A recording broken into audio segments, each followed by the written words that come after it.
এই এতগুলো sketch pen দেখে ভাবছো তো আমি কি করতে চলেছি? তাহলে বলেই দিই, অনেক দিন ধরেই ভাবছিলাম বুকমার্ক বানাবো।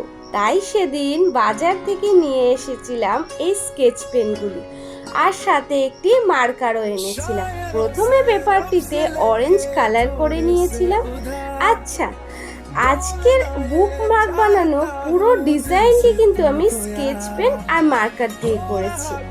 প্রথমে ভেবেছিলাম কলকা করব, লাল কালার করে তার উপর সাদা দিয়ে ডিজাইন করব, কিন্তু পরে মত বদলে গিয়ে শেষে এটা করলাম।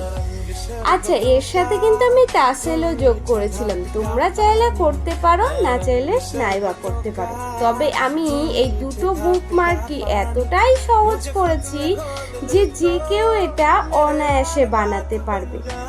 প্রথমে মন মতো পাতা করে নাও, তারপরে বিভিন্ন কালার দিয়ে ওগুলো ফিল করে নাও। এরপরে ওই মার্কার পেন দিয়ে ভেতরের পাতাগুলিকে ফিল আপ করে নাও। তবে দুটো ডিজাইন কমপ্লিট হওয়ার পরে আমার কিন্তু প্রথমটাই বেশি ভালো লেগেছে। তোমাদের কোনটা ভালো লেগেছে অবশ্যই কমেন্টে জানিও। আজ তবে আসি, দেখা হচ্ছে নেক্সট ভিডিওতে। টাটা।